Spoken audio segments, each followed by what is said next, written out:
hot, chaud. C'est très difficile pour moi de lire le chapitre 4 des Cantiques et d'imaginer que Dieu est le jeune homme et moi la jeune femme. Il est vrai que Dieu est notre époux, que l'Église est l'épouse du Christ. Mais les images de ce chapitre 4 sont tellement sensuelles que la comparaison est difficile à digérer. Par contre, je peux quand même en tirer quelques points pour réfléchir à ma relation avec mon Dieu. Comme le jeune homme, il me dit que je suis belle. Et les détails physiques sur les yeux, les cheveux, le cou, etc. me rappellent comment Dieu aime ses créatures, qu'il a fabriquées avec soin et qu'il a trouvé bon, très bon. Dieu nous aime physiquement et nous pouvons dire, comme David, que nous sommes des créatures merveilleuses. Dieu dit aussi que notre beauté est sans défaut, au verset 7. Un aspect à méditer quand notre miroir dit le contraire. D'ailleurs, que tous les miroirs qui disent le contraire se brisent.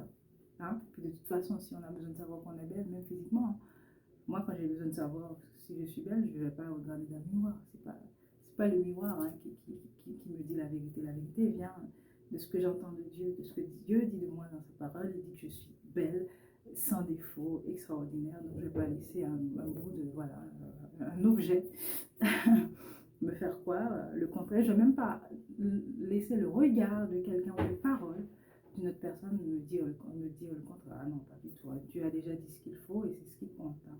Le reste, aucune importance. Voilà, je continue.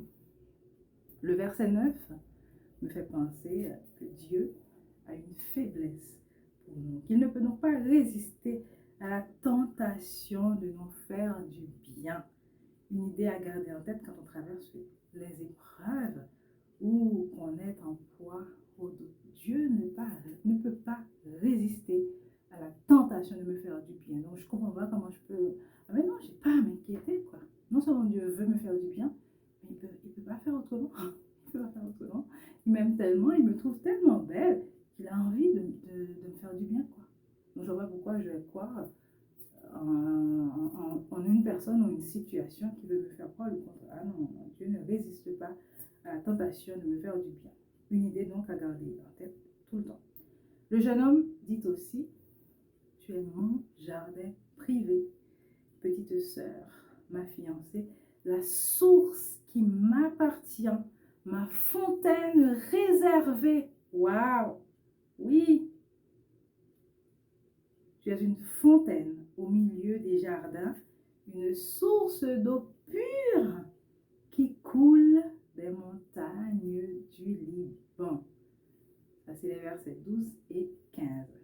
Ça aide donc à prendre soin de soi, à faire attention à son corps et à sa vie, à se préserver de toute souillure, à se protéger autant possible des abus.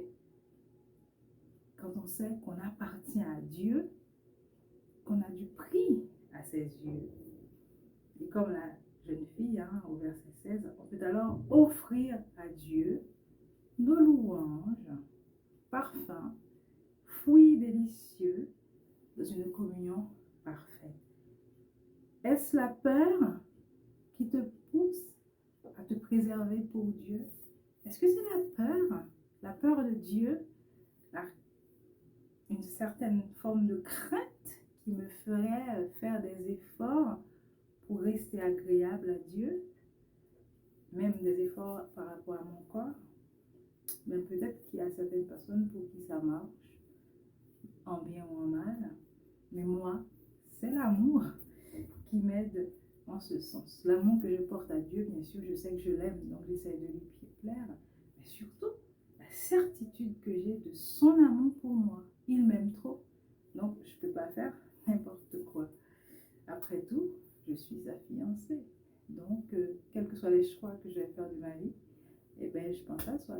Je suis la fiancée du Christ. Je suis la femme du Seigneur. Donc voilà, je ne peux pas faire n'importe quoi avec ma bouche, avec mes yeux, avec mes oreilles, avec mes mains, avec ma pensée, avec toutes les parties de mon corps, avec mon argent, avec ma maison, avec mes enfants, mon mari, ma famille, tout ce que Dieu m'a donné, avec mon cœur que je dois protéger plus que tout. Je suis désolée, hein. Tout ça ne m'appartient plus. Donc tout ça, ça fait partie de la fontaine réservée que je suis pour le Seigneur. Donc j'ai pas le choix. Je suis obligée de faire le bien. Et lui, il m'aide tellement à le faire, quoi. J'ai même pas d'effort extraordinaire à faire. Je lui donne ma vie. Je me fonde sur son amour. Et sans m'en rendre compte, comme par hasard, je fais le bien qu'il faut faire. Et voilà, c'est la grâce du Seigneur.